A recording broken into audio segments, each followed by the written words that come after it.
Check out the dimmed stock light versus the super bright white LED light. This is the dim stock yellowish light.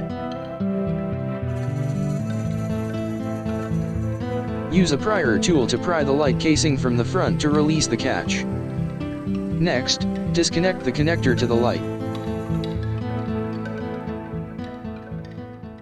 Then, reconnect the connector to the super bright LED module. Finally push in the light casing and you're done.